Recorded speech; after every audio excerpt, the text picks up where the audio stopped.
살고 싶으시다면 지금 당장 저 안으로 드십시오.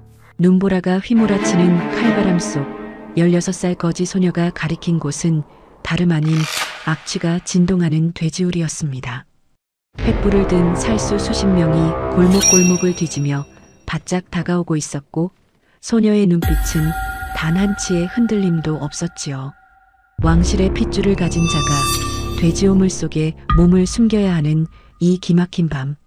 대체 이 소녀는 누구이기에 목숨이 오가는 그 순간에 두려움 하나 없이 세자의 등을 떠밀 수 있었던 것이었을까요? 이야기 시작 전 구독과 좋아요 부탁드립니다. 그럼 감동과 반전이 가득한 옛 이야기 지금 바로 시작합니다. 때는 조선 어느 혹한의 한겨울이었습니다. 하늘도 무심하다 못해 야속하다 싶을 만큼 거센 눈바람이 도성 전체를 뒤덮던 그날 밤, 대궐 깊숙한 곳에서는 말로 다 할 수 없는 참극이 벌어지고 있었답니다. 선왕께서 승하하신 지 채 사흘도 되지 않은 그 서슬 퍼런 밤에 영의정 한진이가 거느린 살수들이 횃불을 들고 내전 깊숙이까지 들이닥쳤으니 그 발소리가 얼마나 흉흉했겠습니까? 비단 보료 위에서 아직 식지도 않은 선왕의 온기를 느끼며 울먹이던 세자 원범, 그 나이 겨우 13이었습니다. 아버지를 잃은 어린 세자의 눈빛이 얼마나 무섭도록 또렷했는지 그 곁을 평생 지켜온 유모 최상궁은 그 눈을 차마 마주보지 못했다고 전해집니다. 최상궁은 떨리는 손으로 세자의 손목을 덥석 잡아챘습니다. 저하, 지금 당장 이곳을 벗어나셔야 합니다. 영의정 나으리의 살수들이 이미 중전마마 처소까지 들이닥쳤사옵니다. 최상궁은 세자를 등에 업다시피 하여 후원 담장 아래 좁다란 쥐구멍 같은 통로로 밀어 넣었습니다. 손이 닳도록 궁 안의 길이란 길은 모조리 꿰고 있던 최상궁이었기에 가능한 일이었지요. 두 사람의 발밑에서 마른 눈이 사각사각 소리를 냈고 칼바람이 담장 모서리를 훑으며 귀가 떨어져 나갈 듯 울부짖었습니다. 담장 너머 멀지 않은 곳에서 횃불의 붉은 빛이 흔들리고 있었지요. 저하, 절대 소리를 내지 마소서. 최상궁의 속삭임이 채 끝나기도 전이었습니다. 담장 한쪽에서 날카로운 휘파람 소리가 울렸고 그 즉시 살수 2명이 어둠 속에서 튀어나왔습니다. 최상궁은 본능적으로 세자를 앞으로 밀치며 몸을 돌렸지요. 차가운 쇳소리가 들렸습니다.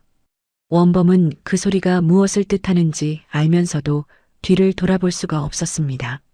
아니, 돌아보지 말라는 최상궁의 마지막 밀침이 너무나 단호했으니까요. 저하, 어서요. 저는 괜찮사옵니다. 그것이 마지막이었습니다. 원범의 귀에 최상궁의 목소리가 끊기는 소리가 들렸고 그는 이를 악물며 어둠 속으로 혼자 내달렸습니다. 눈물이 뺨을 타고 흘러내렸지만 닦을 겨를조차 없었지요. 아버지를 잃은 지 사흘, 그 하나뿐인 유모마저 잃은 그 밤, 13세 세자는 도성 바깥을 향해 눈밭을 내달렸습니다. 얼마나 달렸을까요? 원범이 정신을 차렸을 때는 이미 도성에서 꽤 먼 곳이었습니다. 의주 장터 인근의 허름한 골목 안, 낮은 처마 아래 무너져 내린 흙담 앞에서 원범의 두 다리가 풀리고 말았지요. 궁에서 입고 나온 차림새가 문제였습니다. 아무리 겉에 허름한 포대기를 걸쳤다 해도 안쪽의 궁인 의복은 도저히 감출 수가 없었어요. 눈 밝은 자가 보면 단박에 알아볼 수 있는 옷감이었으니까요. 골목 어귀에서 횃불빛이 일렁였습니다. 하나가 아니었습니다. 둘, 셋, 넷. 한진이의 앞잡이 오만철이 이끄는 살수들이 조직적으로 골목을 훑으며 다가오고 있었지요. 저마다 서슬 퍼런 장검을 빼들고 민가의 문짝을 발로 차 열어젖히는 소리가 들렸습니다. 칼바람보다 더 차가운 살기가 골목 전체를 휘감았지요. 세자는 이 근방에 있다. 비단 옷자락 걸친 자는 어린 놈이라도 당장 끌어내라. 오만철의 목소리는 낮고 냉혹했습니다. 원범은 흙담에 등을 바짝 붙이고 숨을 죽였습니다. 심장 소리가 너무 크게 들려 스스로도 놀랄 지경이었지요. 이 담장 뒤로 돌면 막다른 골목이라는 것을 원범은 이미 알고 있었습니다. 선택지가 없었습니다. 앞으로 나가면 살수와 마주치고 뒤로 물러서면 끝이었지요. 바로 그 순간이었습니다. 소리 없이 흑담 그림자 속에서 손 하나가 뻗어나왔습니다. 원범의 소매 끝을 가만히 잡아당기는 손이었지요. 고개를 돌리니 거기 16쯤 되어 보이는 소녀 하나가 쪼그려 앉아 있었습니다. 때 묻은 무명 치마 저고리에 집신을 신고 검은 댕기 하나로 긴 머리를 단정히 묶은 소녀였는데 그 눈빛이 어찌나 차분하고 또렷하던지 오히려 그것이 원범을 더 놀라게 만들었습니다. 소녀는 입을 열지 않았습니다. 대신 손짓으로 원범을 이끌었지요. 따라오라는 것이었습니다. 소녀가 원범의 손을 잡아 끈 곳은 골목 끝 허물어진 담장 한쪽에 붙어 있는 작은 돼지우리였습니다. 코를 찌르는 냄새가 먼저 달려들었지요. 한겨울에도 이토록 지독한 냄새라니 여름이었다면 어땠을지 상상도 하기 싫을 지경이었습니다. 원범은 본능적으로 뒤로 물러서려 했지요. 그 순간 소녀가 원범의 눈을 정면으로 바라보았습니다. 그리고 입을 열지 않은 채 천천히 고개를 끄덕였습니다. 살고 싶으면 들어가라는 것이었지요. 골목 어귀의 횃불빛이 점점 가까워지고 있었습니다. 살수들의 발소리가 흙바닥을 긁으며 다가왔습니다. 원범은 이를 악물었습니다. 그리고 몸을 낮춰 돼지우리 안으로 기어 들어갔지요. 소녀는 망설임 하나 없이 원범의 등 위로 볏짚 한 아름을 끌어다 덮었습니다. 그것도 모자라 자신이 두르고 있던 낡은 거적대기까지 벗어 원범의 위에 덮어 씌웠지요.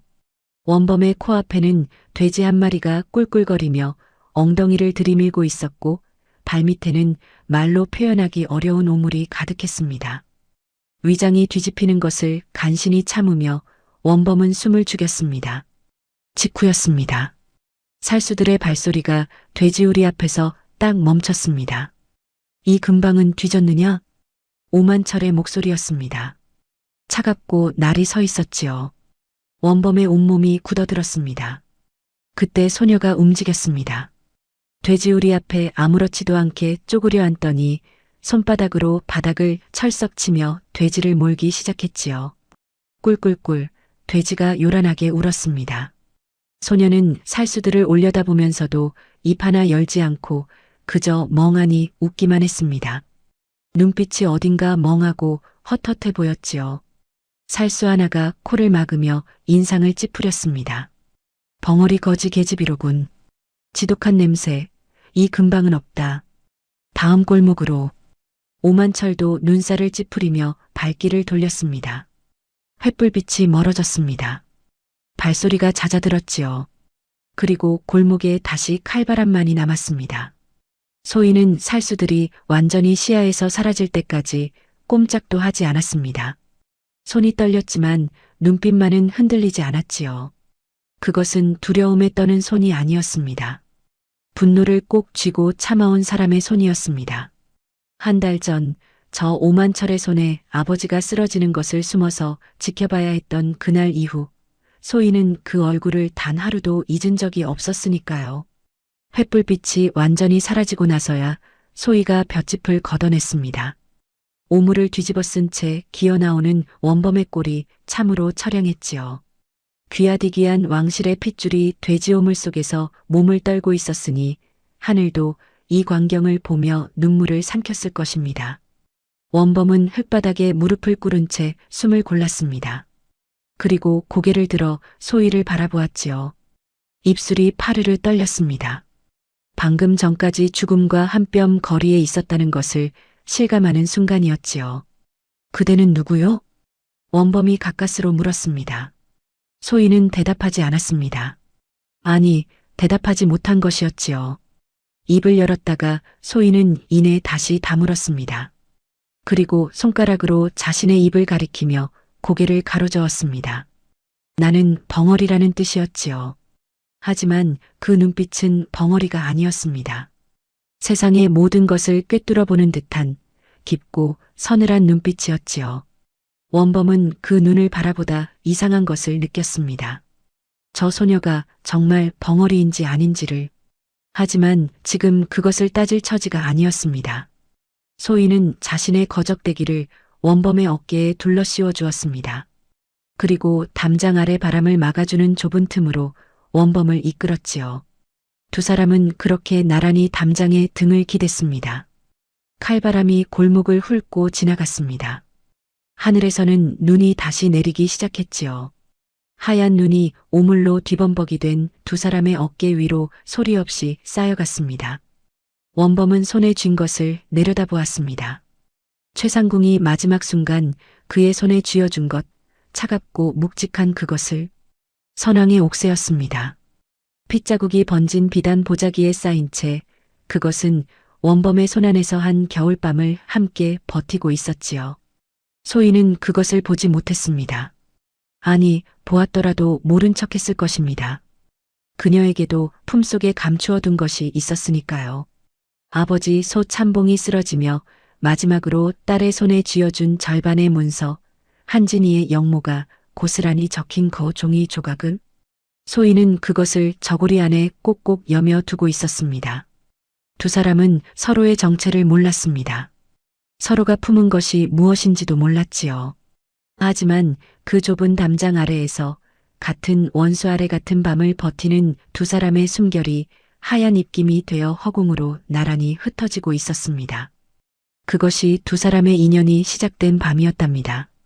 낡은 거적대기 하나와 돼지우리의 악취가 훗날 조선을 뒤흔드는 기막힌 복수의 씨앗을 품어준 그 밤이 말입니다. 그날 밤 이후로 며칠이 흘렀습니다.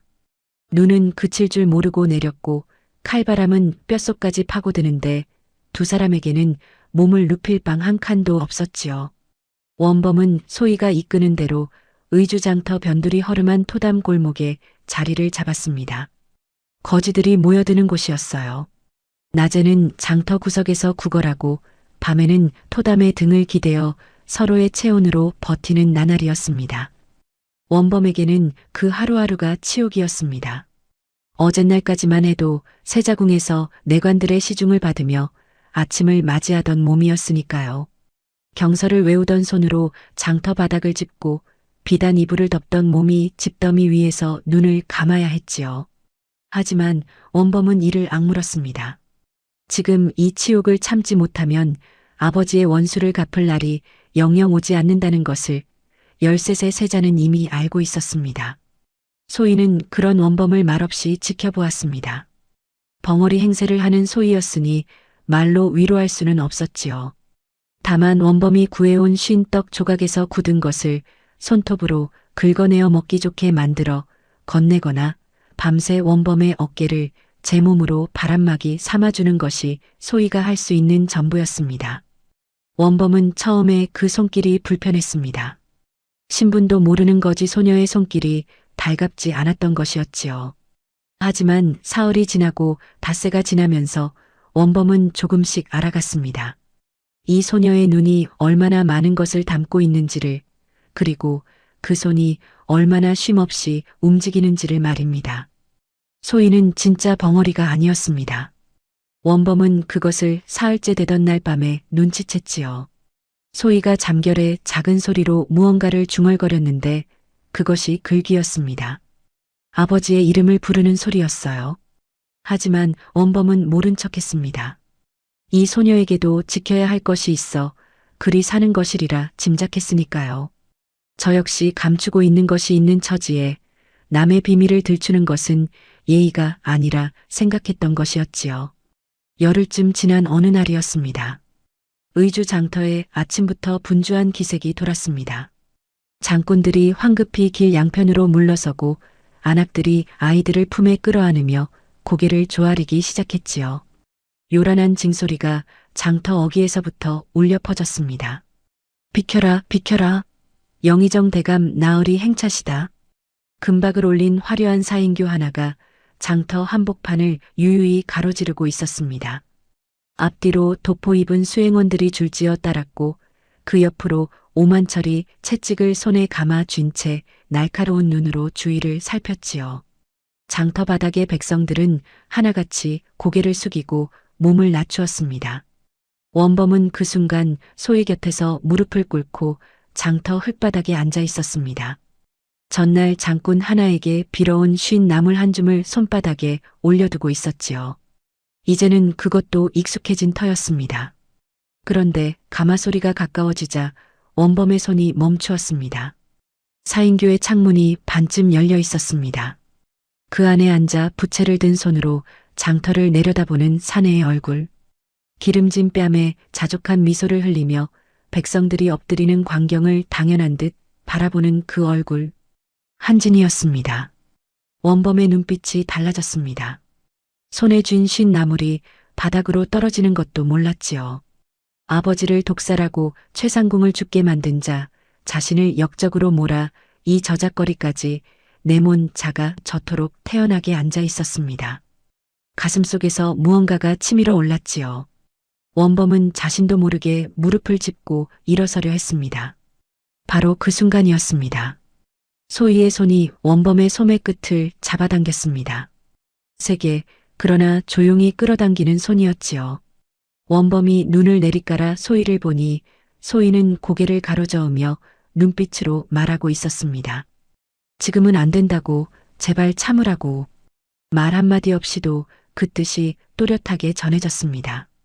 그러나 하늘이 원범의 분노를 시험이라도 하려 했던 것일까요? 가마가 원범 앞을 지나치던 그 찰나였습니다. 가마꾼 하나가 발을 헛디디며 가마 앞체가 살짝 흔들렸고 그 바람에 사인교의 모퉁이가 웅크리고 앉은 원범의 어깨를 스치고 말았지요. 원범이 옆으로 밀려났습니다. 그것을 본 오만철이 곧장 말에서 내려 원범 앞에 섰지요. 이놈이 감히 대감 나으리 가마에 몸을 들이대느냐? 오만철의 목소리는 뱀처럼 낮고 끈적했습니다. 원범은 고개를 숙인 채 이를 악물었지요. 그때였습니다. 오만철의 손에 들린 채찍이 공중을 갈랐습니다. 퍽! 채찍이 원범의 등을 내리쳤습니다. 한 번, 두 번. 가죽 채찍이 삼배적삼을 뚫고 살을 파고드는 느낌이 그대로 전해졌지요. 원범의 손끝이 흙바닥을 움켜쥐었습니다. 그것으로도 모자랐는지 오만철은 허리춤에 소금 주머니를 풀어 원범의 등 위로 무자비하게 뿌려댔습니다. 상처에 소금을 뿌리면 그 고통이 어떠한지 알거든 다음에는 몸을 사리는 법을 알겠지. 희희거리는 오만철의 웃음소리가 귀를 찔렀습니다. 주위의 백성들은 고개를 돌린 채 못 본 척했지요. 괜히 눈에 띄었다가 봉변을 당할까 두려웠던 것이었습니다. 채찍에 등이 타오르고 소금이 상처를 파고드는 그 순간 원범의 안에서 무언가가 끊어지려 했습니다. 세자로 살아온 13세 세월이 아버지를 잃은 분노가 최상궁의 마지막 얼굴이 한꺼번에 몰려왔지요. 원범은 천천히 고개를 들었습니다. 오만철의 눈을 정면으로 바라보았습니다. 입이 열리려 했습니다. 이놈, 내가 감히. 그 말이 목구멍까지 차올랐습니다. 그 순간 소희가 원범의 앞으로 냉큼 뛰어들었습니다. 소희는 갑자기 몸을 비틀더니 팔을 허우적거리며 오만철의 발 앞에 쓰러졌습니다. 눈을 반쯤 뒤집고 거품을 무는 신용을 하며 제 머리를 흙바닥에 탁탁 찧었지요. 미친 사람의 발작 연기였습니다. 어찌나 실감이 났던지 오만철이 화들짝 뒤로 물러서며 인상을 찌푸렸지요. 에잇, 재수없이 발작하는 벙어리 계집이로구나. 썩어질. 오만철은 소희를 발끝으로 툭 걷어차고는 가마 쪽으로 돌아갔습니다. 수행원들이 투덜거리며 발길을 재촉했지요. 사인교는 장터를 빠져나갔고 요란한 징소리가 점점 멀어졌습니다. 백성들이 고개를 들기 시작했습니다. 소희는 발작 연기를 멈추고 천천히 몸을 일으켰습니다. 이마에 흙이 묻었고 치맛자락이 찢어져 있었지요. 원범은 그 모습을 멍하니 바라보았습니다. 소희는 원범에게 다가와 등에 소금을 손으로 조심스럽게 털어냈습니다. 말없이 그러나 손끝이 떨리면서였지요. 원범은 그제야 알았습니다. 저 소녀도 지금 이 순간이 얼마나 분하고 치떨리는지를. 해가 지고 어둠이 장터를 덮었습니다. 두 사람은 장터 외곽의 폐가 처마 아래에 나란히 자리를 잡았지요. 바람이 처마 끝을 울리며 지나갔고 멀리 한진이 행차의 잔상처럼 장터 등불 몇 개가 깜빡이고 있었습니다. 오랜 침묵이 흘렀습니다. 원범이 먼저 입을 열었습니다. 목소리가 낮고 떨렸지요. 낮에 고맙소. 그대 덕에 내가 큰일을 낼 뻔했습니다. 소희는 대답하지 않았습니다. 늘 그랬듯 고개를 숙인 채 손끝으로 치맛자락의 흙을 툭툭 털어낼 뿐이었지요. 원범은 잠시 소희를 바라보다가 긴 숨을 내쉬었습니다. 그리고 품속에서 비단 보자기 하나를 조심스럽게 꺼냈지요. 그대에게 보여줄 것이 있습니다. 소희의 손이 멈추었습니다. 비단 보자기를 펼치자 그 안에서 묵직하고 차가운 것이 드러났습니다. 옥새였지요. 용이 새겨진 금빛 손잡이가 달빛 아래 은은하게 빛났습니다. 소희의 눈이 커졌습니다. 원범은 천천히 입을 열었습니다. 나는 세자 원범이요. 처마 끝에서 바람이 울었습니다. 소희는 움직이지 않았습니다. 눈을 깜빡이지도 않았지요. 한참이 지나서야 소희가 천천히 원범을 돌아보았습니다. 그 눈빛 속에 무수한 것들이 지나갔습니다. 놀라움, 확인, 그리고 무언가 굳어지는 결심 같은 것이. 소희는 잠시 망설였습니다. 그리고 손을 들어 자신의 저고리 안쪽 깊숙한 곳을 더듬었지요. 손끝에 낡은 종이 한 장이 잡혔습니다. 소희는 그것을 꺼내어 무릎 위에 조심스럽게 펼쳤습니다. 반으로 찢긴 문서였습니다. 글자들이 빽빽하게 적혀 있었는데 찢긴 오른쪽 절반이 없어 내용이 온전히 읽히지 않았지요. 하지만 남은 절반만으로도 그 문서가 무엇인지는 충분히 짐작할 수 있었습니다. 한진이의 이름이, 영모를 꾸민 날짜와 장소가, 독살에 쓰인 약재의 이름이 또렷하게 적혀 있었으니까요. 원범의 눈이 그 문서에 고정되었습니다. 손이 떨렸습니다. 이것이 아버지를 죽인 증거요? 소희는 고개를 끄덕였습니다. 그리고 처음으로 아주 낮고 작은 목소리로 입을 열었지요. 저희 아버지 소 참봉께서 목숨 걸고 남기신 문서입니다. 한진이 대감이 영모를 꾸민 현장을 직접 목격하고 기록하셨지요. 하지만 아버지는 문서를 두 조각으로 찢어 절반만 제게 주셨습니다. 나머지 절반은 어디 있는지 알 수가 없습니다. 원범은 소희의 말을 들으며 옥새를 손에 쥔 채 생각했습니다. 문서만으로는 부족했습니다. 한진이가 조정 전체를 소나기에 쥐고 있는 상황에서 찢긴 문서 절반 하나로는 아무도 움직이지 않을 것이었지요. 그렇다고 옥새만으로도 되지 않았습니다. 세자를 이미 역적으로 공표한 마당에 옥새를 들이민다 한들 한진이의 세력이 쉬이 꺾일 리 없었지요. 두 사람은 서로의 것을 바라보았습니다.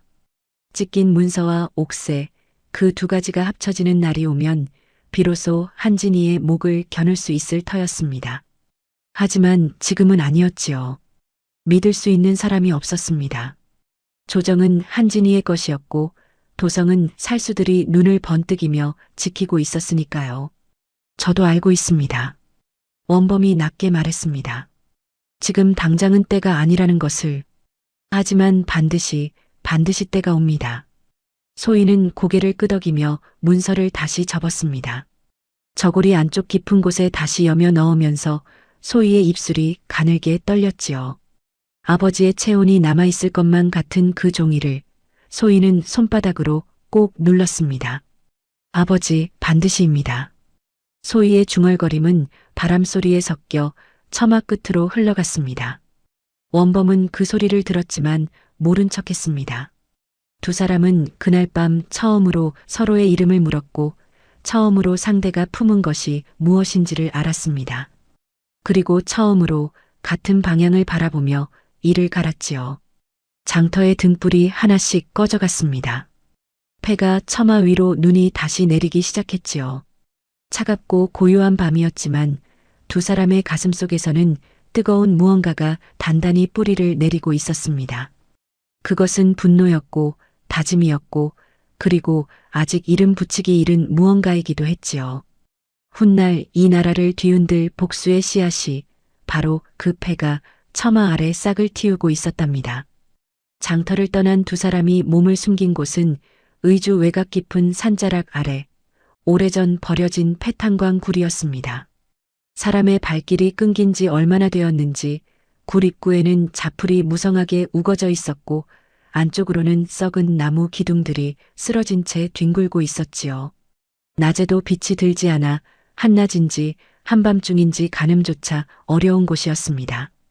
하지만 그것이 오히려 두 사람에게는 다행이었습니다. 살수들의 눈에 띄지 않으려면 사람 냄새가 나지 않는 곳이어야 했으니까요. 소희가 굴안 깊숙이 마른 풀과 낙엽을 긁어 모아 자리를 만들었습니다. 원범은 처음에 손을 보탰지만 이내 소희가 손을 저으며 앉으라 했지요. 원범이 왜 그러냐는 눈빛을 보내자 소희는 원범의 이마를 손등으로 가만히 짚었습니다. 그 손끝이 화들짝 놀라 물러섰지요. 불덩이였습니다. 원범은 며칠 전부터 안색이 좋지 않았습니다. 장터 흙바닥에서 칼바람을 맞으며 버티던 나날이 쌓인 탓이었겠지요. 채찍에 맞아 상처가 난 등짝이 제대로 아물지 못한 채 한기를 맞은 것도 한 가지 이유였을 것입니다. 원범은 괜찮다 했지만 몸이 먼저 거짓말을 들켜버렸습니다. 굴 안에 주저앉더니 이내 옆으로 쓰러지고 말았지요. 저는 괜찮습니다. 조금만 쉬면. 말이 채 끝나기도 전에 원범의 눈꺼풀이 내려앉았습니다. 숨소리가 거칠어지더니 입술이 바짝 말라갔지요. 소희는 원범의 곁에 무릎을 꿇고 앉아 이마를 다시 짚어보았습니다. 열이 보통이 아니었습니다. 이대로 두면 밤을 넘기기 어렵겠다 싶었지요. 소희는 굴 밖으로 나섰습니다. 한겨울 산이었습니다. 발을 디디는 곳마다 눈이 무릎까지 빠졌고 나뭇가지마다 얼음이 맺혀 바람이 불 때마다 날카로운 소리를 냈지요. 소희의 집신 안으로 눈이 스며들었습니다. 발가락이 감각을 잃어가는데도 멈출 수가 없었지요. 소희가 찾는 것은 해열에 쓰이는 약초였습니다. 아버지 소 참봉이 살아계실 때 틈틈이 들려주시던 이야기가 떠올랐지요. 열이 심할 때는 백선피 뿌리나 시오를 다려 먹이면 된다고 하셨지요. 하지만 한겨울 눈 덮인 산에서 그것을 찾는다는 것이 어디 쉬운 일이겠습니까? 소희는 손발이 얼어붙는 것도 잊은 채 바위 틈과 낙엽 더미 사이를 더듬었습니다. 손톱이 뒤집어질 듯 아팠고 손끝에서 피가 배어났지요. 그럼에도 소희는 멈추지 않았습니다. 검은 댕기가 바람에 흩날려 얼굴을 후려쳤지만 손으로 쓸어넘길 여유도 없었습니다. 그렇게 2시경을 헤맨 끝이었습니다. 바위 아래 눈이 조금 녹아 흙이 드러난 자리에서 소희의 눈에 무언가 들어왔습니다. 잿빛 줄기에 가는 잎이 달린 작은 풀이었지요. 소희는 그 자리에 무릎을 꿇고 맨손으로 언 땅을 파기 시작했습니다. 뿌리까지 캐내어 품속에 넣고 굴을 향해 달렸지요. 눈밭을 헤치며 내달리는 소희의 집신이 눈 위에 붉은 자국을 남겼습니다. 발바닥이 얼어 터진 것이었지만 소희는 느끼지 못했습니다. 굴로 돌아오는 길이었습니다. 산비탈 한쪽에서 소희의 발이 멈추었습니다. 눈 속에 무언가 쓰러져 있었지요. 처음에는 쓰러진 나무인 줄 알았는데 가까이 가보니 사람이었습니다. 백발의 노인이 눈밭에 옆으로 누운 채 가쁜 숨을 몰아쉬고 있었지요. 다리에 깊은 상처가 나 있었는데 피가 눈 위에 번져 붉게 굳어가고 있었습니다. 소희는 잠시 망설였습니다. 낯선 사람을 굴로 데려가는 것은 위험한 일이었지요. 하지만 이대로 두면 노인은 이 한겨울 산속에서 얼어 죽을 것이 분명했습니다. 소희는 이를 악물고 노인의 팔을 제 어깨에 걸쳤습니다. 자신의 키보다 훨씬 큰 노인의 몸을 간신히 부축하여 굴 안으로 끌어들였지요. 등이 끊어질 듯 아팠지만 소희는 멈추지 않았습니다. 굴 안에서 소희는 캐온 풀뿌리를 씹어 원범의 입술에 약즙을 한 방울씩 흘려 넣었습니다. 밤새 원범의 손을 잡고 불을 지폈지요. 새벽녘이 되어서야 원범의 이마에 땀방울이 맺히기 시작했고 숨소리가 조금씩 고르게 돌아왔습니다. 동이틀 무렵 원범이 눈을 떴지요. 소희. 원범이 쉰 목소리로 불렀습니다. 소희는 대답 없이 고개를 끄덕였지요. 눈 아래 그늘이 짙었고 손끝에는 아직 굳지 않은 피가 묻어 있었습니다. 원범은 그것을 보고 말문이 막혔습니다. 할 말이 없었던 것이 아니라 어떤 말로도 부족하다는 것을 알았기 때문이었지요. 사흘이 지나 노인이 눈을 떴습니다. 고맙소. 그대들이 나를 살렸구려. 노인의 목소리는 떨렸지만 눈빛은 또렷했습니다. 노인은 전직 내의원 의관 출신이었습니다. 한진이가 조정을 장악하는 과정에서 자신의 신복으로 내의원을 채우기 위해 오래된 의관들을 하나둘 내쫓았는데 이 노인도 그중 하나였지요. 억울한 누명을 뒤집어쓰고 내의원에서 쫓겨난 뒤 산속을 떠돌다 이 지경에 이른 것이었습니다. 노인은 두 사람의 사연을 듣고 한참 동안 말이 없었습니다. 그리고 천천히 고개를 들었지요. 나도 그자에게 당했소. 평생 내의원에서 왕실을 모셨는데 한진이 그놈이 들어서고 나서 하루아침에 쫓겨났지. 억울하다는 말도 꺼내지 못하고 말이요. 노인의 눈빛에 오래된 분노가 일렁였습니다. 그리고 이내 그 눈빛이 깊고 단단하게 가라앉았지요. 내 의술을 가르쳐 드리겠소. 이 늙은이가 할 수 있는 것은 그것뿐이지만 그것이 한진이를 무너뜨리는데 쓰인다면 여한이 없겠소. 그렇게 세 사람의 겨울이 시작되었습니다. 노인은 소희에게 진맥하는 법부터 가르쳤습니다. 손가락 3개를 손목에 가지런히 얹는 법, 맥의 강약과 빠르고 느린 차이로 몸속의 병을 읽어내는 법, 침을 놓아야 할 자리와 그 깊이를 가늠하는 법까지요. 소희는 한 번 들은 것을 2번 물어보는 법이 없었습니다. 노인이 무릎을 탁 치며 감탄했지요. 허허, 이 아이 손끝이 어찌 이리 섬세한가. 태어난 의녀로구먼. 원범에게는 문서 판독술을 가르쳤습니다. 내의원에서 왕실의 기밀 문서를 다루어온 노인이었으니 문서에 숨겨진 암호와 서체의 진위를 가리는 법, 먹물이 번진 흔적으로 문서가 언제 쓰였는지를 짐작하는 법을 꿰고 있었지요. 원범이 소희의 아버지가 남긴 찢긴 문서를 꺼내 노인에게 보이자 노인은 한참을 들여다보다 입을 열었습니다. 이것은 내의원 최고급 장지에 쓰인 것이요. 이 서체는 공식 문서에 쓰이는 것이니 이 문서가 사문서가 아니라 공식 기록임을 증명하오. 나머지 절반이 합쳐진다면 이것은 누구도 부인할 수 없는 완벽한 증거가 되오. 원범의 눈빛이 빛났습니다.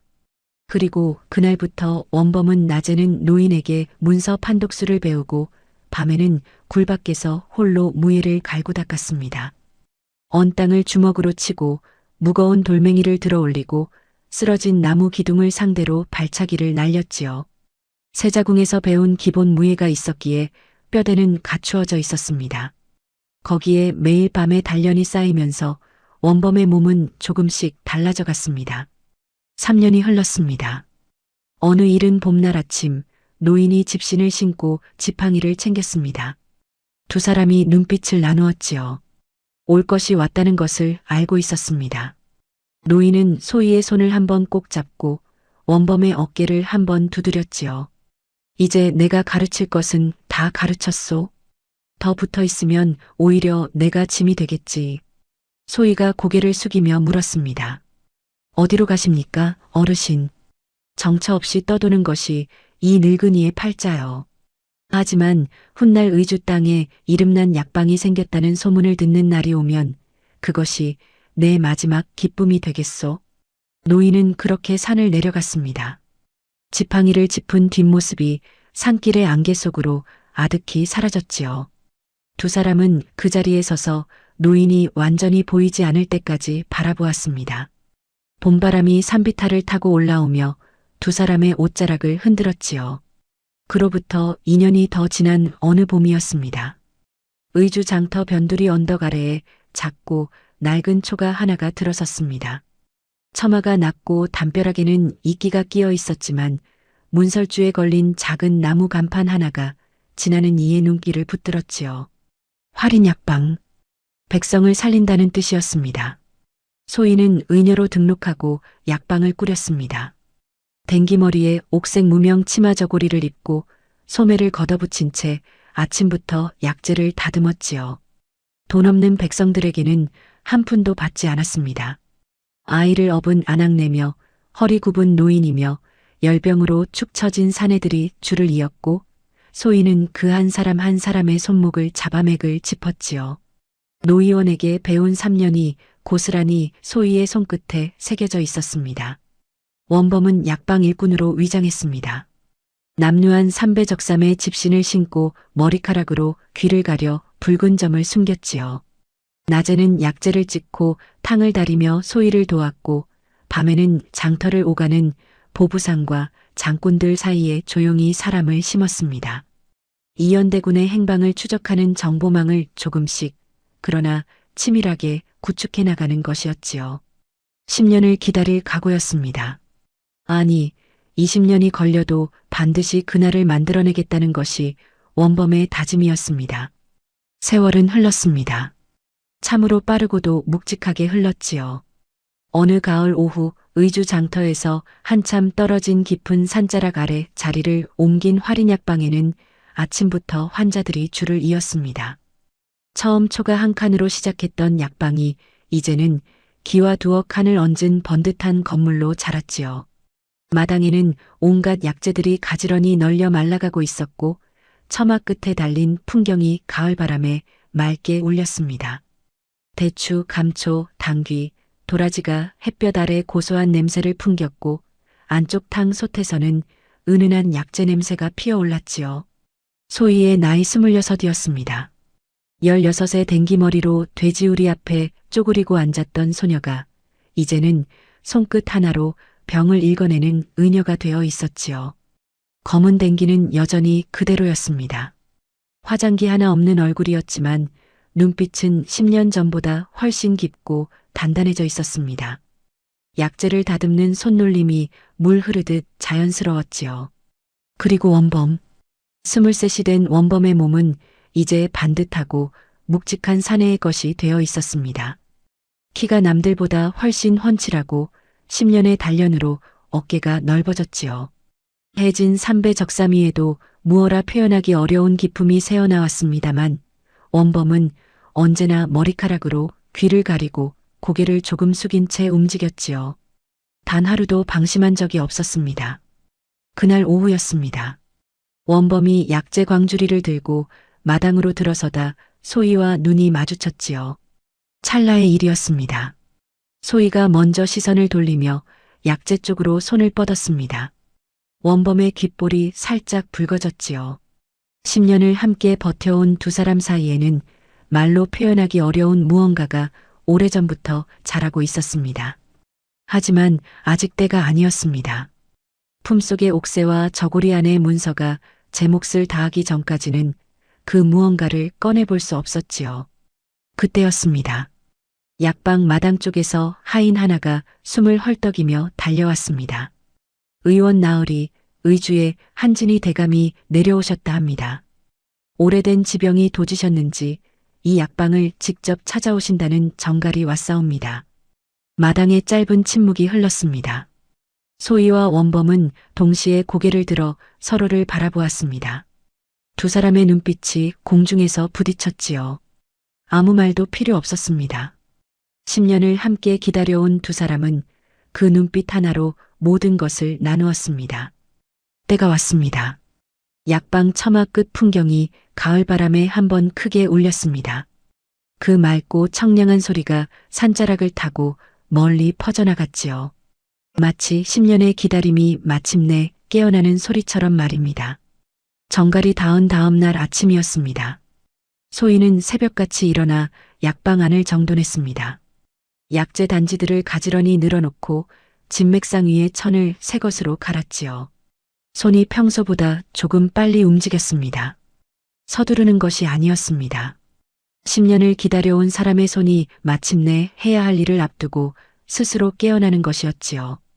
약재 냄새가 코끝을 스치는데 그 익숙한 냄새가 그날따라 유독 또렷하게 느껴졌습니다. 원범은 마당 한쪽에서 약재 광주리를 정리하는 척하며 주위를 살폈습니다. 머리카락을 손으로 쓸어 귀 뒤를 단단히 가렸지요. 삼배적삼의 깃을 여미고 고개를 습관처럼 조금 숙였습니다. 10년 동안 단 한 번도 게을리한 적 없는 몸짓이었지요. 하지만 그날 아침 원범의 눈빛은 달랐습니다. 숙인 고개 아래서 형형하게 빛나는 그 눈이 사냥감을 기다리는 매의 것과 흡사했지요. 두 사람은 아침 내내 말이 없었습니다. 말을 아끼는 것이 아니라 말이 필요 없었던 것이었습니다. 10년을 함께 버텨온 사람끼리는 눈빛과 손짓만으로도 충분했으니까요. 평소처럼 환자들이 약방 마당에 줄을 섰습니다. 허리 굽은 노인, 기침을 달고 사는 안악, 손을 다쳐 천으로 감아온 사내. 소인은 한 사람 한 사람을 진맥하고 처방을 내렸지요. 원범은 탕을 다리고 약재를 빻으며 곁을 지켰습니다. 겉으로는 여느 날과 다를 바 없는 약방의 아침이었습니다. 해가 중천에 오를 무렵이었습니다. 산 아래에서 요란한 소리가 올라오기 시작했지요. 징소리도 아니고 말발굽 소리도 아닌 묵직하고 낮은 가마꾼들의 발소리였습니다. 그 앞뒤로 도포 입은 수행원들이 줄지어 따르는 소리가 섞였지요. 환자들이 술렁이기 시작했습니다. 마당 끝에 서 있던 원범이 약재를 빻던 손을 멈추었습니다. 소인은 진맥하던 손을 내리지 않은 채 눈만 들어 마당 입구를 바라보았지요.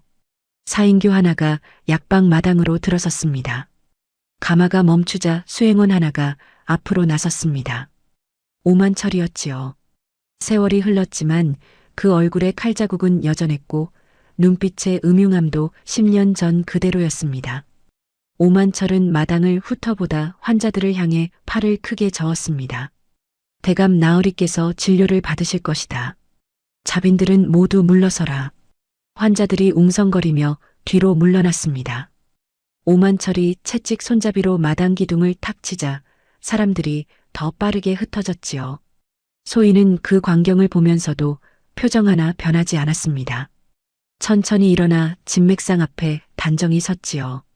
가마문이 열렸습니다. 한진이가 내렸습니다. 소희의 가슴속에서 무언가가 단단히 조여들었습니다.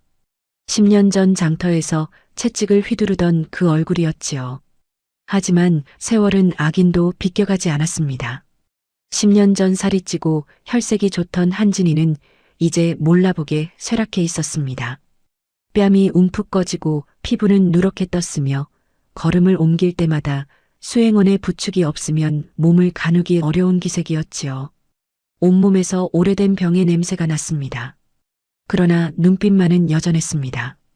교활하고 냉혹한 그 눈이 약방 안을 한 바퀴 훑고는 소희에게 고정되었지요. 내가 이 약방의 의녀냐? 목소리는 예전보다 힘이 없었지만 아랫사람을 누르는 습관만은 그대로였습니다. 소희는 공손히 고개를 숙였습니다. 그러하옵니다. 대감 나으리. 어서 안으로 드십시오. 한진이가 진맥방 안으로 들어섰습니다. 오만철이 문 밖에 버티고 서고 수행원 2명이 안으로 따라 들어왔지요. 소희는 한진이를 진맥상 앞에 앉혔습니다. 대나무발 하나가 방 한쪽을 가르고 있었고 그 너머에서 탕 냄새가 은은하게 피어올랐지요. 손목을 내어주십시오. 소희의 목소리는 차분했습니다.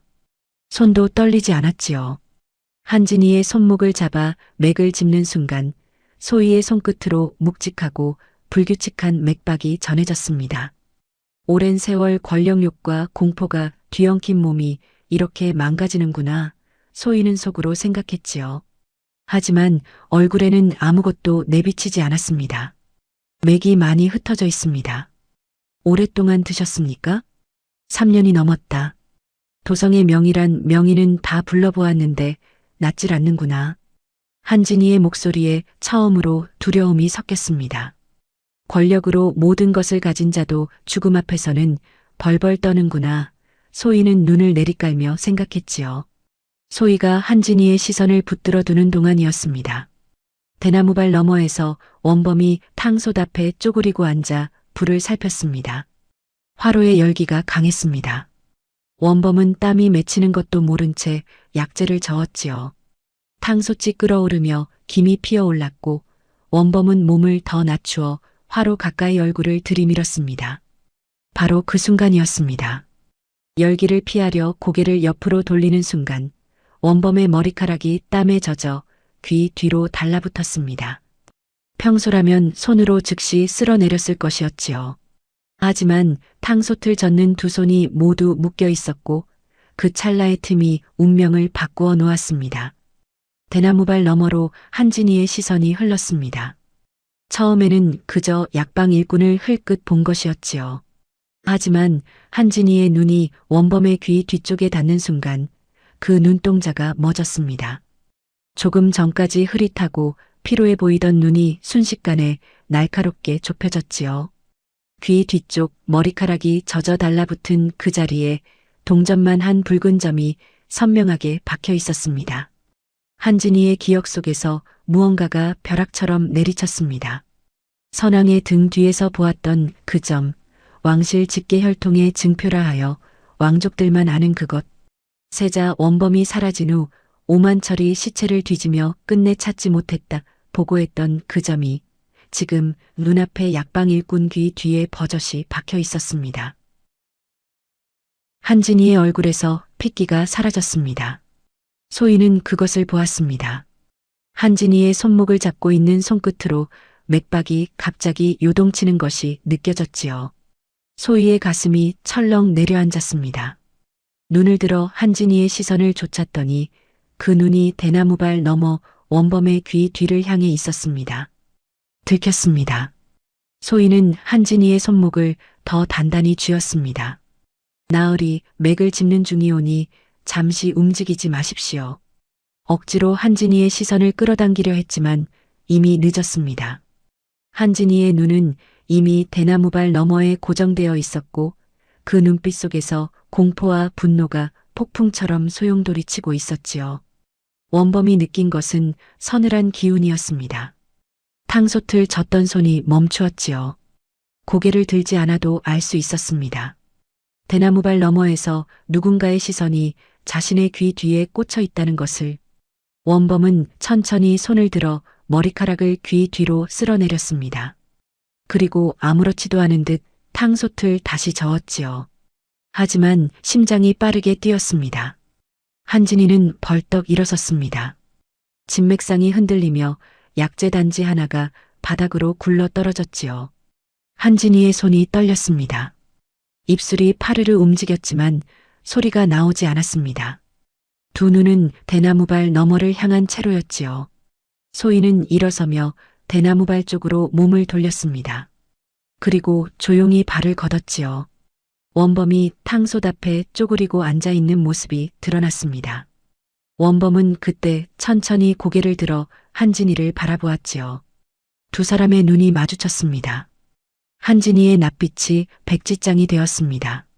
무릎이 떨렸지요. 10년 전 역적으로 몰아주기려 했던 세자의 눈이 지금 약방 일꾼의 몸으로 자신을 똑바로 바라보고 있었습니다. 그 눈빛 속에 무엇이 담겨 있는지 한진이는 직감으로 알았지요.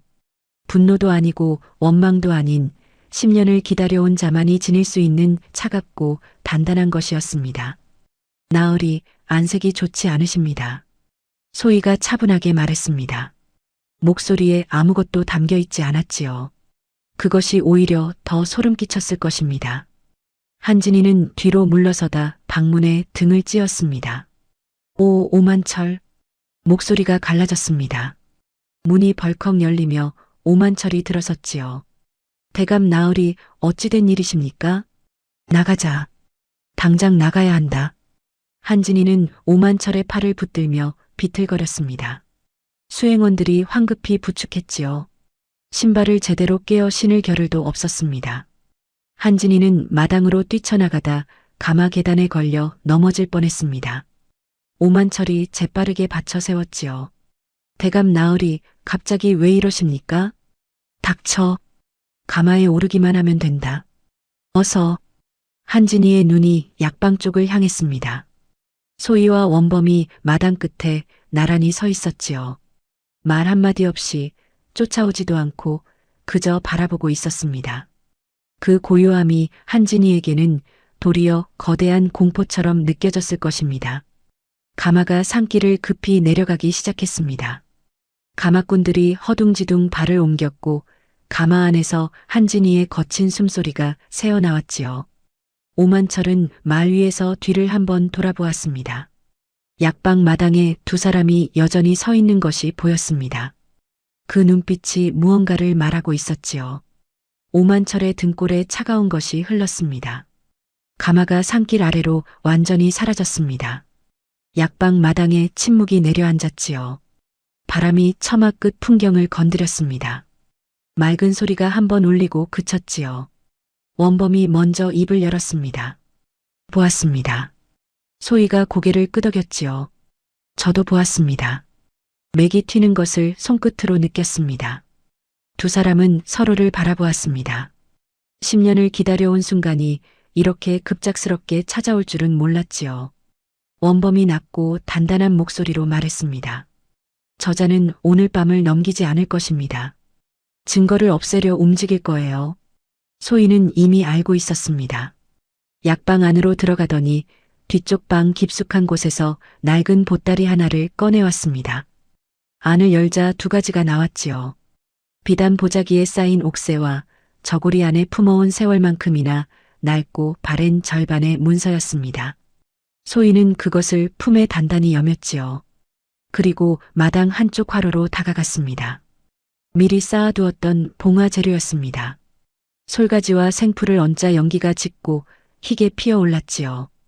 약방 마당에서 피어오르는 이 연기가 무엇을 뜻하는지 이연대군의 자맹 군사들은 알고 있었습니다. 원범이 몇 달에 걸쳐 심어놓은 정보망이 마침내 제 쓸모를 발휘하는 순간이었지요. 흰 연기가 가을 하늘로 높이 피어올랐습니다. 산자락을 넘어 멀리 퍼져나갔지요. 원범이 그 연기를 바라보며 말했습니다. 오늘 밤 저들이 옵니다. 소희가 원범의 곁에 나란히 섰습니다. 압니다. 기다려왔으니까요. 두 사람은 말이 없었습니다. 가을 하늘 아래 흰 연기가 올라가는 것을 나란히 바라보았지요. 10년 전 돼지우리 앞에서 처음 눈빛을 나누었던 두 사람이 이제 같은 하늘 아래 어깨를 나란히 하고 결전을 기다리고 있었습니다. 약방 처마 끝 풍경이 다시 한번 맑게 울렸습니다. 그 소리가 산자락 너머로 멀리 퍼져나가는데 어딘가에서 그 소리를 듣고 있는 이가 있을 것이었지요. 이연대군이었습니다. 그날 밤은 달도 없었습니다. 가을 하늘에 먹구름이 낮게 깔리며 별빛마저 삼켜버린 사람의 눈으로는 한치 앞을 가늠하기 어려운 칠흑 같은 밤이었지요. 약방 마당에는 바람 한 점 없었습니다. 처마 끝 풍경도 울지 않았고 약재 말리는 채반도 꼼짝이 없었지요. 그 고요함이 오히려 섬뜩했습니다. 폭풍 전의 산이 이토록 고요한 법이었습니다. 소희는 약방 안쪽 방에서 등잔을 켜지 않은 채 앉아 있었습니다. 무릎 위에 보따리 하나를 올려두고 두 손으로 꼭 쥐고 있었지요. 옥새와 문서가 든 그 보따리였습니다. 소희의 눈은 어둠 속에서도 또렷하게 빛났습니다. 귀를 세우고 있었지요. 산 아래에서 올라오는 소리, 발소리, 바람소리, 짐승소리 하나하나를 가려내며 앉아 있었습니다. 원범은 마당 한쪽 그늘에 등을 기대고 있었습니다. 눈을 감고 있었지만 자는 것이 아니었지요. 10년을 단련해온 몸이 이미 주위의 모든 것을 감지하고 있었습니다. 손끝이 미세하게 움직였지요. 마음을 가라앉히는 원범만의 방식이었습니다. 자시가 조금 지났을 무렵이었습니다. 산 아래에서 무언가가 움직이기 시작했습니다. 발소리였는데 하나가 아니었지요. 여럿이 조직적으로 움직이는 소리였습니다. 집신 소리가 아닌 가죽신이 낙엽을 밟는 소리였지요. 무장한 자들이었습니다. 원범이 눈을 떴습니다. 살수들이었습니다. 오만철이 이끄는 수십 명의 살수들이 약방을 겹겹이 에워싸고 있었지요. 저마다 손에 횃불을 들었고 허리에는 서슬 퍼런 장검을 찼습니다. 얼굴에 검은 수건을 두른 자들도 섞여 있었지요. 한진이가 도성에서 쓰던 흑의 살수들이었습니다. 약방 담장 사방을 막아선 채 오만철의 신호를 기다리고 있었지요. 오만철은 담장 밖에서 약방을 한번 훑어보았습니다. 안에 등불도 켜지지 않은 것이 수상했지만 기다릴 이유가 없었지요. 손을 들어 신호를 보냈습니다. 살수 하나가 담장 안으로 뛰어들며 횃불을 약방 처마를 향해 던졌습니다.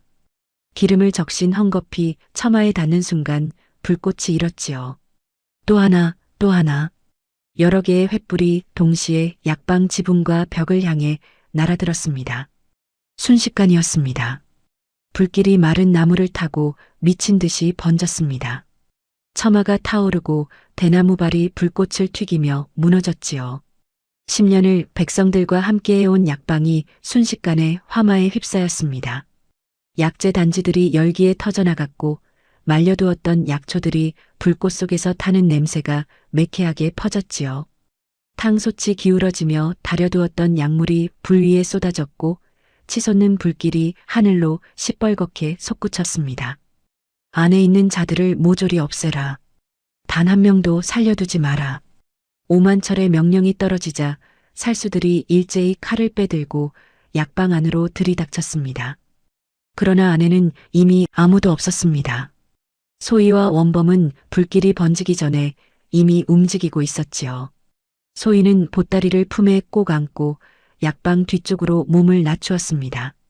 원범이 앞서 길을 열었지요. 살수들이 정문으로 들이닥치는 사이 두 사람은 뒤쪽 담장 아래 좁은 틈으로 빠져나가 있었습니다. 하지만 살수들은 생각보다 촘촘했습니다. 담장 밖으로 나서는 순간 어둠 속에서 살수 셋이 동시에 달려들었지요.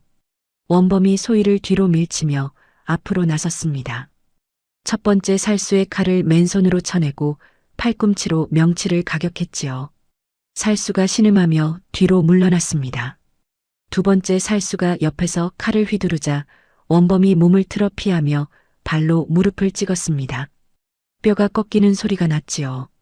10년의 단련이 이 순간을 위한 것이었습니다. 원범의 움직임은 빠르고 군더더기가 없었습니다. 세자궁에서 배운 기본 무예 위에 10년을 홀로 갈고 닦은 것이 쌓인 몸이었지요. 세 번째 살수가 달려들다 원범의 어깨에 실린 주먹을 받고 땅바닥에 나뒹굴었습니다. 하지만 살수는 셋이 아니었습니다. 오만철이 뒤를 따라온 살수들을 풀었습니다.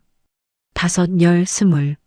담장 사방에서 새어 들어오는 살수들이 원범을 향해 집중되었지요. 원범은 이를 악물었습니다. 타오르는 약방의 불길이 뒤에서 시뻘겋게 원범을 비추었고 그 앞에 30에 가까운 살수들이 칼을 빼든 채 좁혀들었습니다. 저놈이다. 한꺼번에 덮쳐라. 오만철의 목소리가 울렸습니다. 살수들이 일제히 달려들었습니다. 원범은 첫 번째 무리를 해치며 앞으로 뛰어들었지요. 칼날이 어깨를 스치며 3배 적삼을 찢었습니다. 뜨거운 것이 흘렀지요. 피었습니다. 하지만 원범은 멈추지 않았습니다.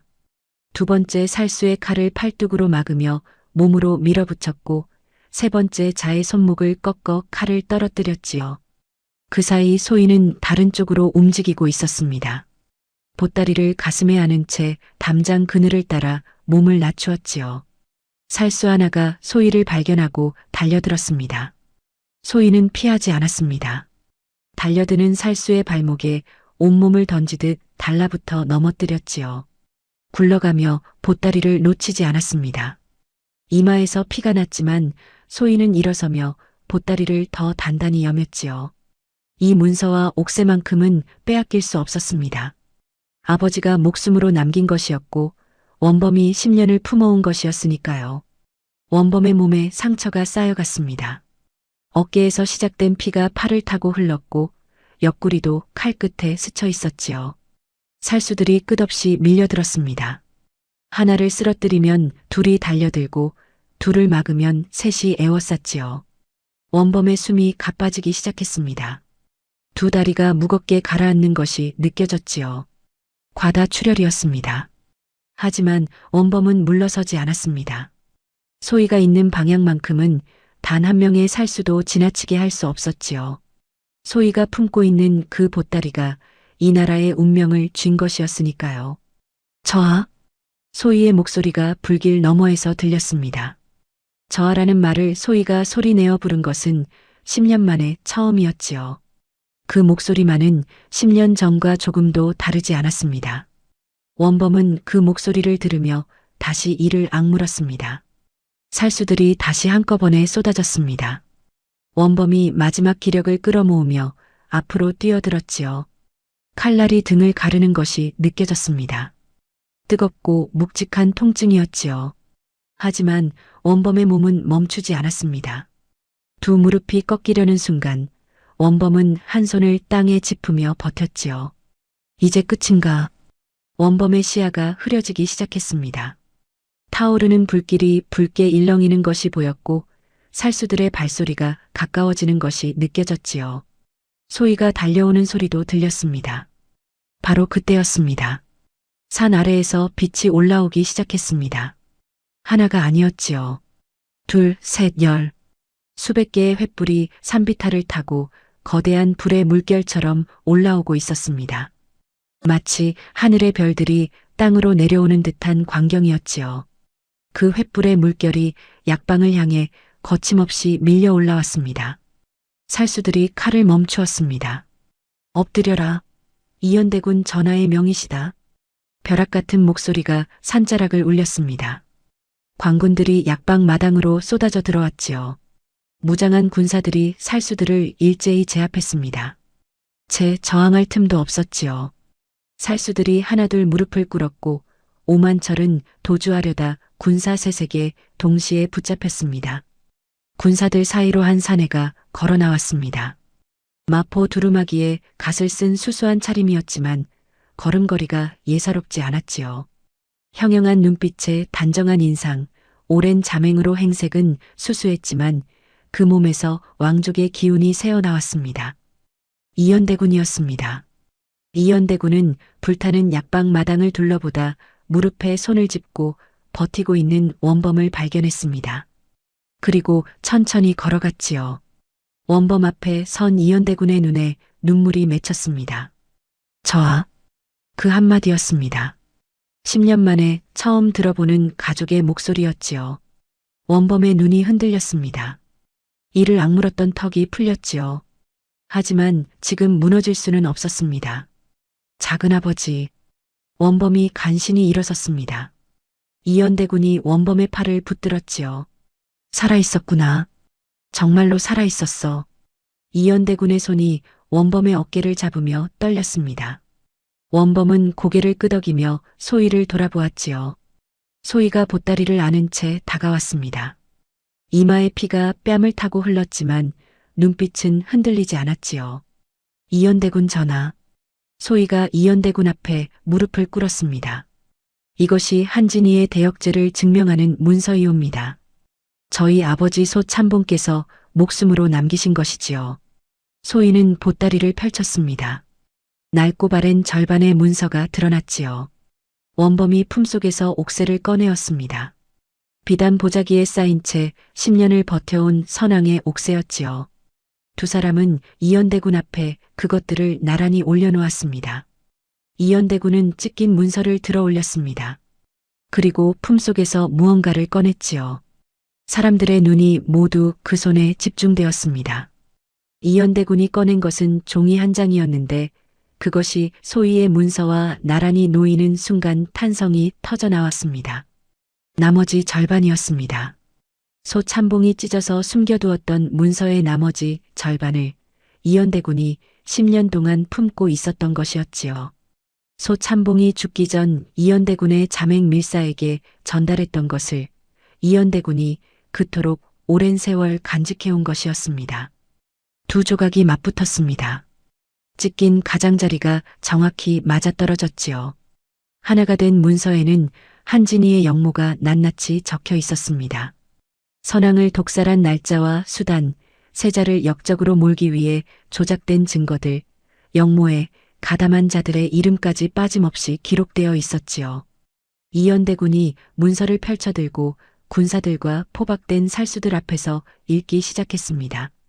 한진이는 선왕을 독살하고 세자를 역적으로 몰아 조정을 찬탈하였으며 낭독이 이어질수록 마당에 모인 군사들 사이에서 웅성거림이 커졌습니다.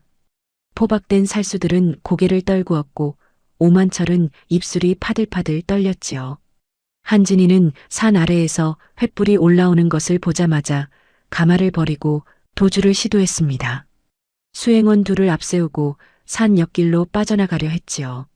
썩어가는 몸으로 가시덤불을 헤치며 달아나는 한진이의 숨소리가 얼마나 처절했을지 하늘도 그 꼴을 보며 안타까이 고개를 저었을 것입니다. 하지만 이연대군의 군사들은 이미 산 사방을 막고 있었지요. 한진이가 막다른 바위 앞에서 멈추었을 때 앞에 군사 5이 칼을 빼들고 서 있었습니다.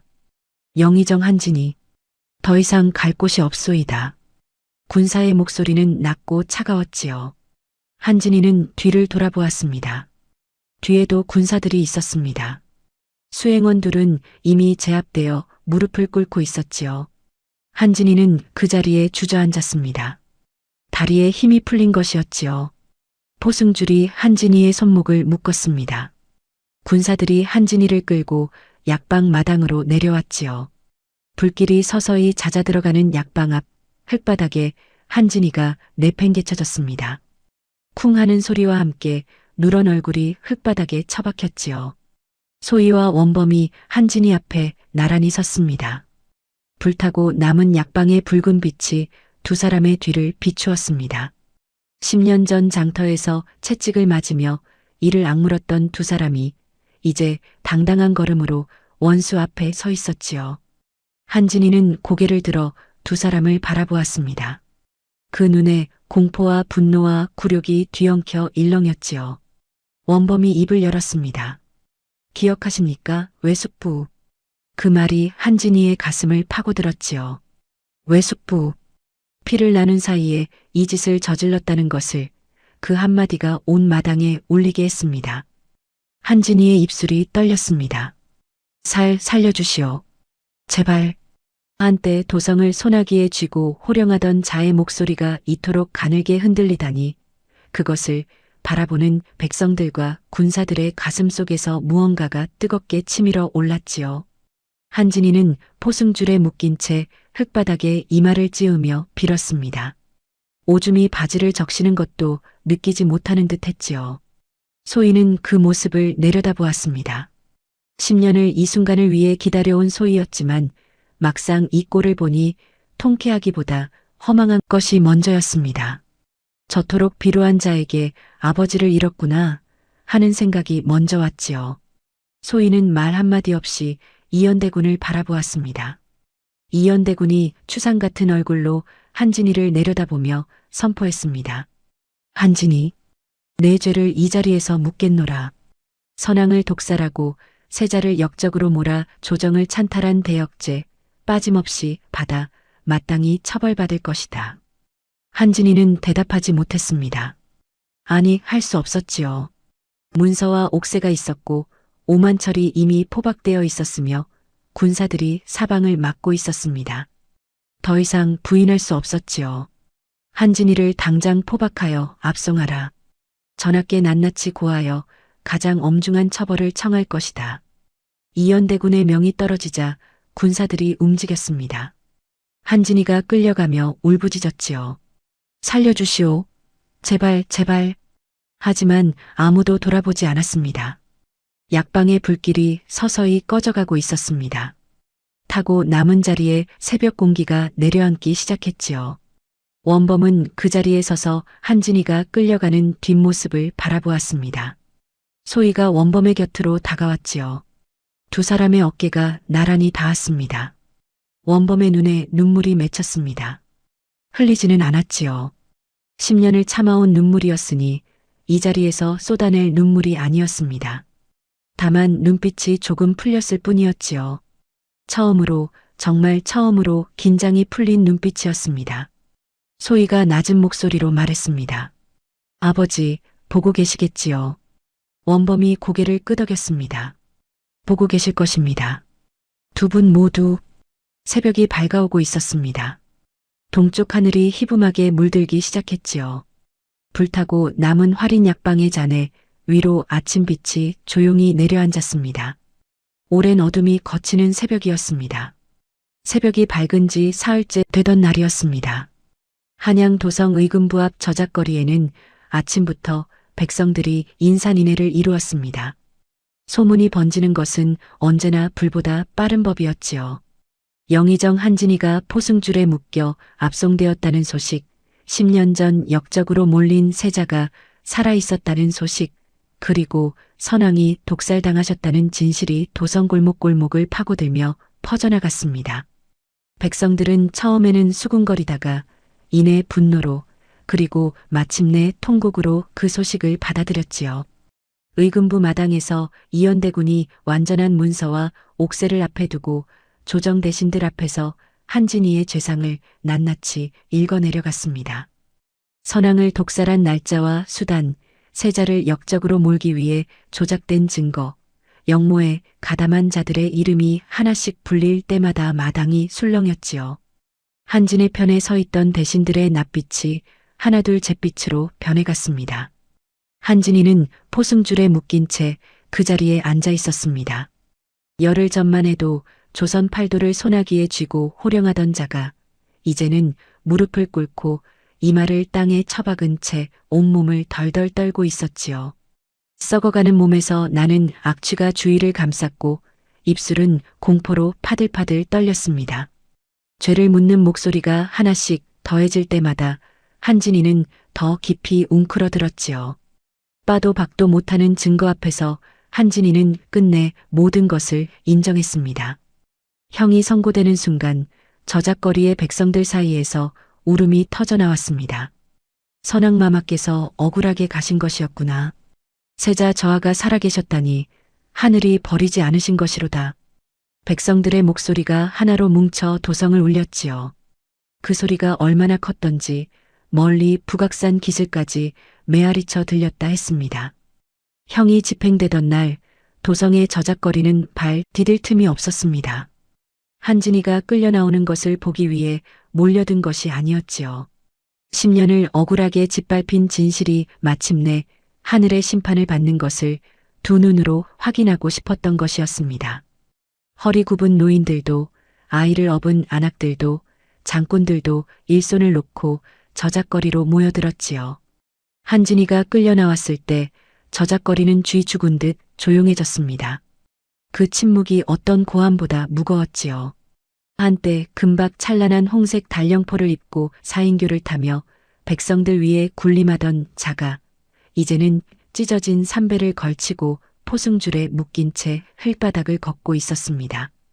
그 발걸음이 얼마나 비루하고 처량하던지 보는 이들의 가슴 속에서 하늘의 이치가 이런 것이로구나 하는 것이 저절로 느껴졌지요.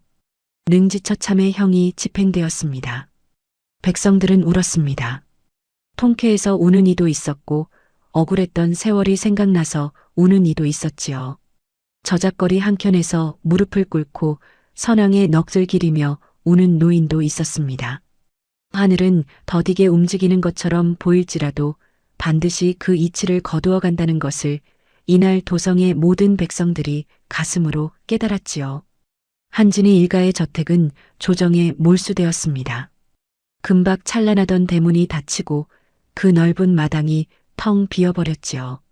오만철은 한진이의 모든 죄에 가담한 공범으로 엄히 처벌되었고 영모에 가담한 대신들도 하나둘 그 죄값을 치렀습니다.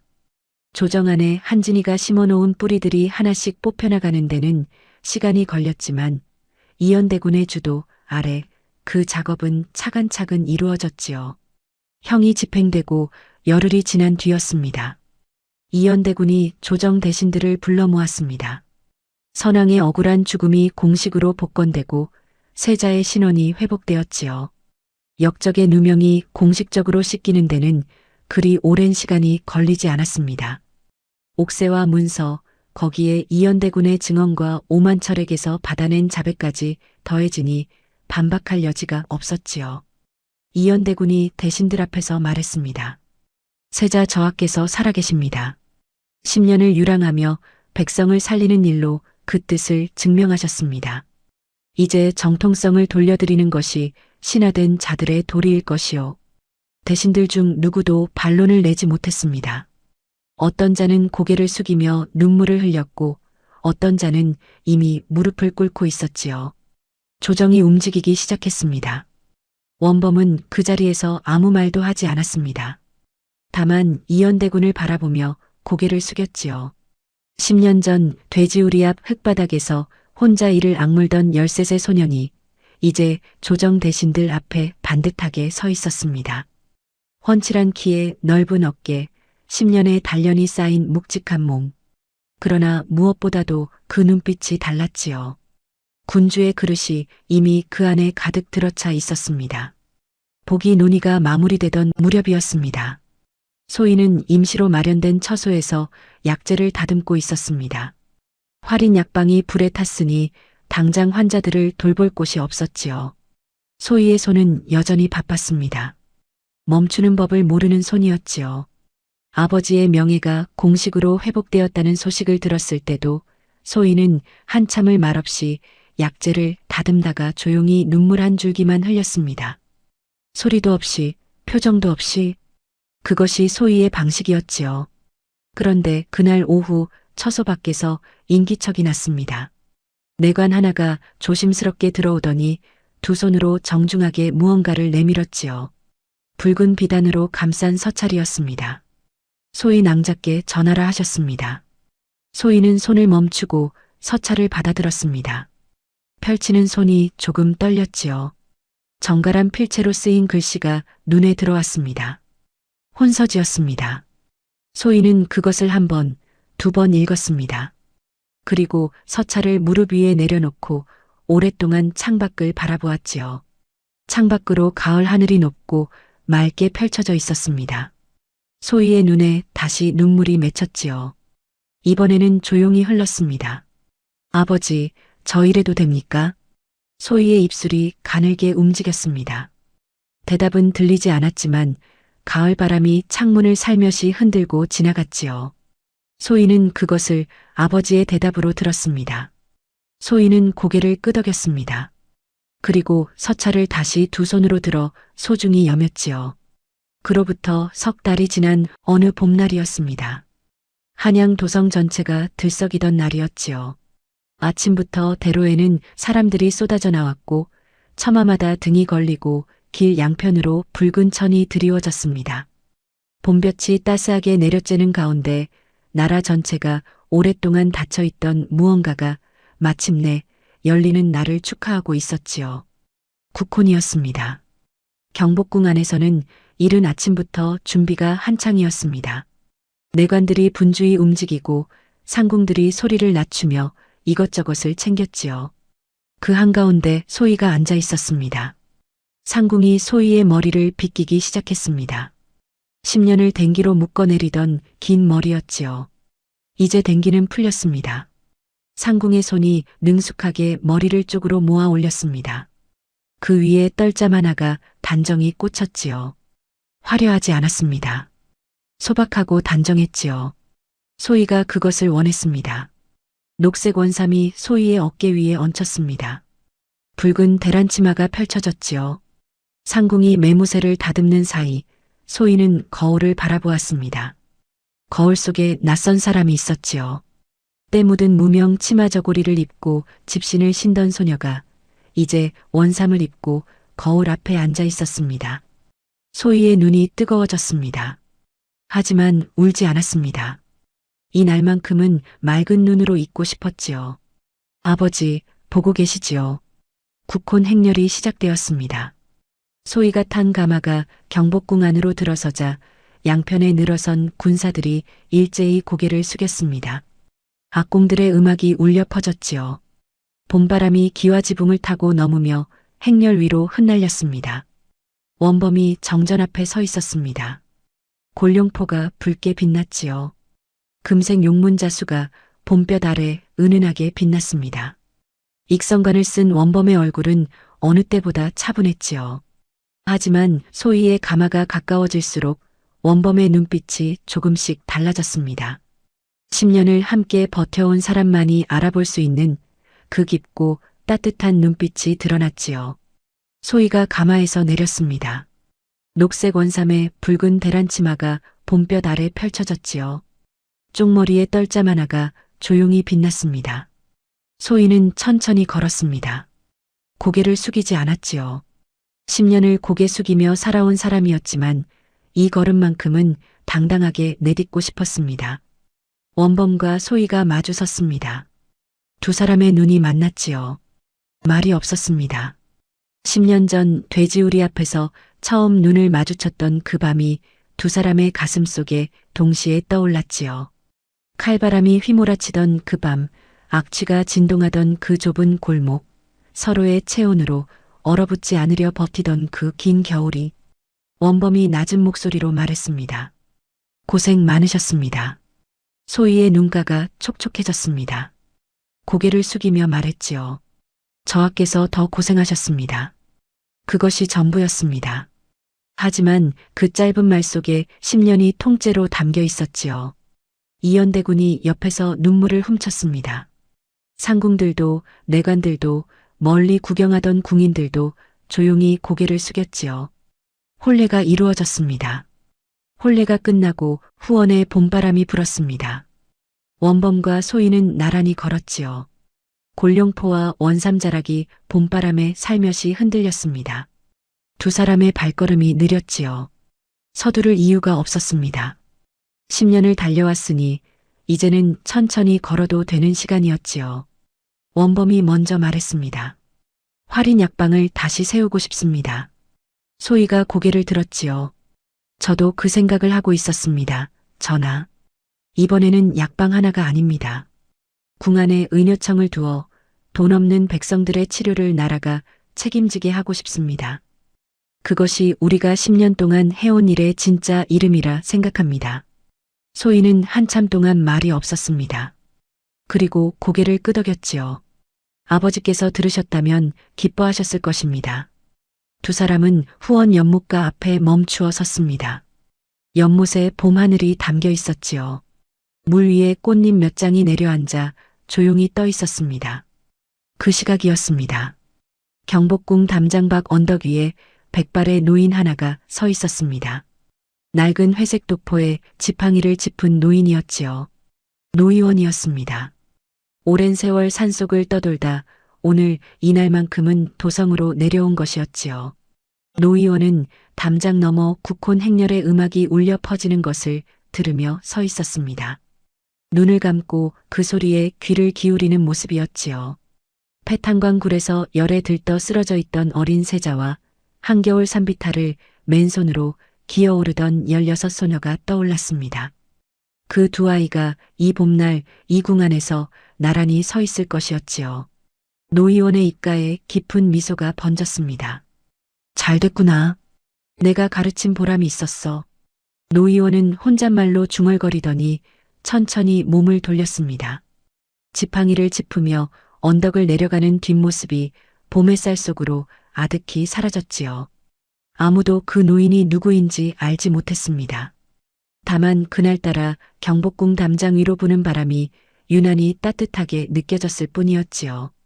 세월이 흘렀습니다. 궁 안에 의녀청이 세워졌습니다. 돈 없는 백성들이 의녀청 문을 두드리면 누구도 돌려보내지 않았지요. 왕과 왕비가 직접 명을 내린 것이었습니다. 조선 팔도에서 소문이 퍼졌지요. 가난한 백성도 치료받을 수 있는 나라, 억울한 자의 원통함이 하늘에 닿는 나라가 되었다고 말입니다. 활인 약방의 이름도 다시 살아났습니다.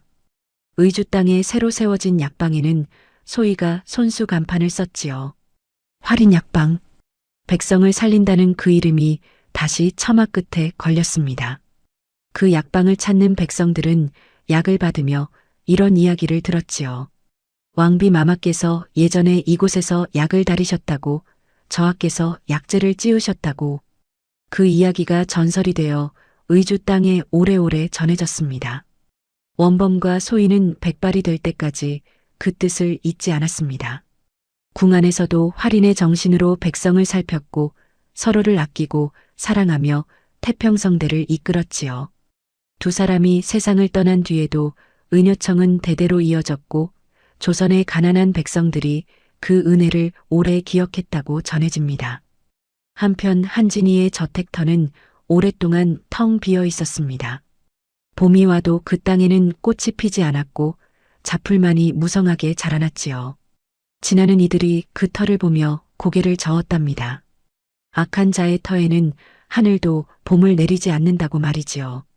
착하게 살면 복을 받고 악하게 살면 반드시 그 대가를 치른다는 하늘의 이치는 더디게 보일지라도 끝내 이루어지는 것이었습니다. 돼지우리의 악취와 칼바람이 만들어낸 인연이 조선팔도 백성들을 살리는 거대한 은혜로 피어난 것이지요. 원범과 소희의 이야기는 그렇게 전설이 되어 오늘날까지도 사람들의 가슴 속에 살아 숨쉬고 있습니다.